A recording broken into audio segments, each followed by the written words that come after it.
Viewers, this is my another YouTube video, and in this YouTube video I am presenting the use of idiom and phrases. Idiom और phrases का महत्व मैं तुम लोगों को बताने जा रहा हूँ। इससे अपनी भाषा को और लच्छेदार या अच्छी तरीके से बोलकर दूसरों को प्रभावित कर सकते हैं।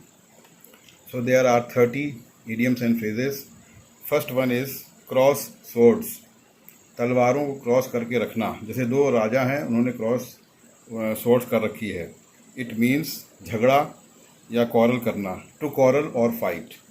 Second is add fuel to fire. जैसे कहीं आग लगी हुई है, उसमें पेट्रोल डालकर उसको आग को भड़का देना, ठीक है, to make matter worse. Next number 3 is beat black and blue. It means Hindi में पीट पीट कर बेहोश कर देना, निर्दयतापूर्वक किसी को पीटना या मारना, beating mercilessly. Next number 4, keep one's cards close to one's chest. अपने कार्ड, देखा होगा लोग जो है ताश के पत्ते खेलते हैं, तो खेलते समय जो है प्रतिद्वंदी जो होते हैं अपने कार्ड को अपने सीने से चिपका कर और उसको दूसरों को नहीं देखने देते, ठीक है।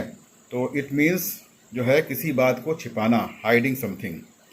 Number 5, read between the lines. इसका हिंदी में अर्थ है छिपा हुआ अर्थ समझना, to understand the hidden meaning. This idiom is important. Next one is fish out of water. मछली जो कि जल की रानी होती है, उसको जल में ही अच्छा लगता है। अगर मछली को जल से बाहर निकाल दोगे तो उसकी हालत क्या हो जाएगी। इसका मतलब है कष्टप्रद अवस्था, to take out somebody's from comfortable zone. Number 7, itching palm. Palm का मतलब हथेली। देखा होगा लोग कहते हैं कि मेरे दाएं हाथ में खुजली हो रही है, तो दाएं हाथ में खुजली होने का मतलब लोग कहते हैं कि अच्छा इसको पैसा मिलने वाला है। और उसी तरफ उसके उल्टा अगर बाएं हाथ में खुजली होती है तो लोग कहते हैं कि इसका खर्चा होने वाला है, इसका पैसे जाने वाले हैं, ठीक है।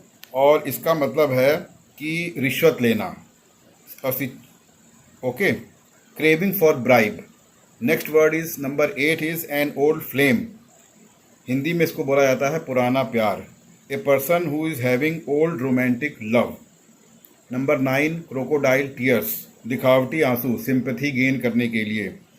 False display of grief. Next one is number 10 is see pink elephants. गुलाबी हाथियों को देखो। तो हाथी जो है वो गुलाबी रंग के कभी नहीं होते हैं। हाथी या तो ब्लैक हो सकते हैं या वाइट हो सकते हैं। द एलिफेंट्स में बी ब्लैक एंड वाइट और वाइट। इसका मतलब ये है कि अत्यधिक नशा करना, any visual hallucination. Number 11, dog in the मेंजर। मेंजर जो है वो ऐसी चीज़ है जहाँ पर कि गाय भैंसों को चारा खिलाया जाता है, उसको मेंजर बोला जाता है, ठीक है। तो कुत्ता जो है अगर उस जगह पर रखा जाए तो कुत्ता भूसा नहीं खाता है। इसका मतलब ये है कि ना मैं खाऊंगा और ना दूसरे को खाने दूंगा। Prevent others from enjoying what he wants to do. दूसरे के सुख का भोग न करने देना। Number 12, bell the cat. इसका मतलब है कि जोखिम उठाना, taking first step at personal risk. Number 13, put the cart before the horse. जैसे बैलगाड़ी है और उसको उल्टी तरफ से लगा दिया जाए, ठीक है, तो यह तांगा है उसको उल्टी तरफ से लगा दिया जाए तो वो उसका मतलब क्या हो जाएगा कि घोड़ा जो है उस बग्गी को खींच नहीं पाएगा। हिंदी में इसका मीनिंग हुआ उल्टा काम करना, to do things wrongly. Number 14, sweat off one's brow. Sweat का मतलब होता है पसीना और ब्रो का मतलब होता है भौं। देखा होगा लोग जब बहुत मेहनत करते हैं तो उनके चेहरे पे, भौं पे जो है पसीना बिल्कुल हो जाता है, बहुत ज़्यादा हो जाता है। इट मीन्स हिंदी में इसका मीनिंग होता है मेहनत करना, hard work. Number 15, keep the ball rolling. जैसे कोई बॉल है वो लुढ़कती जा रही, लुढ़कती जा रही, लुढ़कती जा रही है, तो इसका मतलब है जारी रखना, टू कंटिन्यू। इंग्लिश में to maintain the progress of a project और plan. 16, fly in the ointment. Ointment का मतलब होता है मरहम, दवा। जैसे कोई मक्खी जो है जैसे चाय में गिर गई, मरहम में गिर गई, तो इसका मतलब ये नहीं है कि मक्खी को बहुत आनंद मिल रहा है, मक्खी का दी एंड हो जाता है। इसका मतलब है असुविधा, N unpleasant thing that obstruct the enjoyment. Number 17, get into hot water. जैसे पानी गर्म है और कोई आदमी ने सोचा कि चलो गर्म पानी में नहाया जाए, तो पानी इतना गर्म था कि उसको असुविधा हो गई। इसका मतलब है समस्या में फंसना, get into trouble. 18 an old head on young shoulders, जैसे कोई जवान लड़का है और उसका सिर जो है उसमें बूढ़ा सिर लगा दिया जाए। जैसे 50 साल का कोई आदमी है और उसका लड़का जो है वो 15 साल का है। इसका मतलब ये हुआ कि अपनी उम्र से अधिक समझदारी की बात करना, व्यवहार करना। Young person who talks and behaves like experienced person. Number 19 make both ends meet, तो जैसे तार हैं उनको एक दूसरे से मिला दिया जाए। इसका मतलब है कि उसी के अंदर ही अंदर घूमना और लिमिटेड हो जाना। तो इसका मतलब है हिंदी में आय के अंदर ही गुजारा करना। To live with in one's means of livelihood. Number 20 between the devil and the deep sea, तो इसका मतलब ये है, डेवल का मतलब होता है राक्षस और डीप सी समुद्र जो है वो बहुत ही गहरा होता है, तो गहरे उसकी गहराई को कोई नाप नहीं पाया है। तो दो गंभीर परेशानियां किसी आदमी के सामने आ गई और वो उसका मुकाबला करने में अपने आप को बहुत ही बेबस महसूस कर रहा है। Between two different and difficult situations.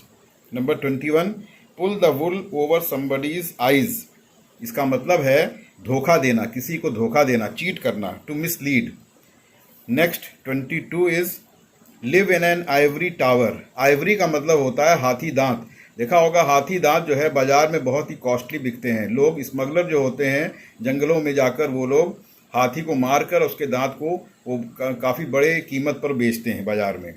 इसका मतलब हिंदी में मतलब ये है कि संपन्नता में जीना और दूसरों से कोई भी मतलब न रखना। To live in comfort and unaware of others miseries, problem, sorrows etcetera. 23 shake in the shoes, मतलब जैसे कोई जूता किसी ने पहना है तो उसके पाँव कांप रहे हैं, तो इसका क्या मतलब हुआ? इसका मतलब है कि वो डर से कांपना, tremble with fear. Number 24 elbow room. Elbow का मतलब होता है कोहनी। इसका मतलब ये है कि कोई व्यक्ति बड़े अच्छे से पूरी स्वतंत्रता से अपने कमरे में काम कर रहा हो। सफिशिएंट स्कोप ऑफ मूविंग और doing what ever one likes. 25 man of straw. Straw का मतलब होता है तिनका। देखा होगा खेत में जो किसान हैं वो एक आदमी का पुतला बना देते हैं और उसको बीच में रख देते हैं ताकि जो पक्षी हैं वो किसी उनकी चीज़ों को ना खाएं। ठीक है, तो इसका मतलब हो गया कमज़ोर आदमी, a weak person. 26 die a dog's death. जैसे बोला जाता है, फिल्मों में भी बोला जाता है मैं तुमको कुत्ते की मौत मारूंगा, तो किसी और की मौत भी मार सकते हैं, बिल्ली की मौत और बकरे की मौत, शेर की मौत, लेकिन बोला जाता है कि तुम्हें कुत्ते की मौत मारूंगा। To die a shameful death, लज्जाजनक मौत।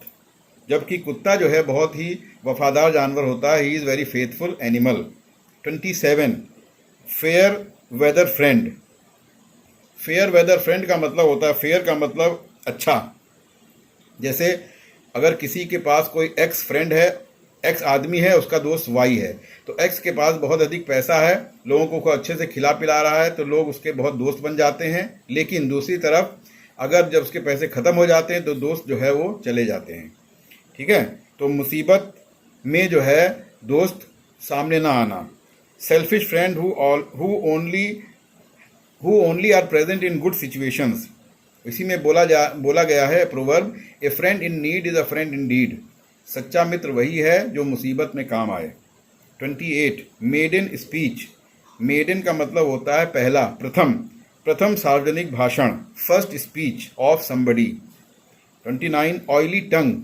ऑयल का मतलब होता है तेल। जैसे किसी ने अपनी जीभ में तेल लगा के कोई बोल रहा है। तेल अगर शरीर में लगाओगे, किसी चीज़ में भी लगाओगे, तो वो शरीर का हिस्सा जो है फिसलने लग जाता है।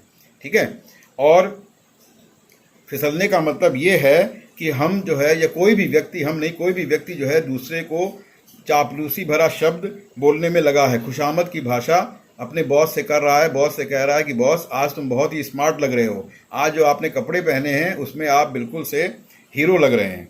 ठीक है, flattering words. Number 30 last word is idiom and phrase. Last word is smell a rat. इसका मतलब होता है कुछ गलत है, suspect something that is wrong. Okay, thanks and have a good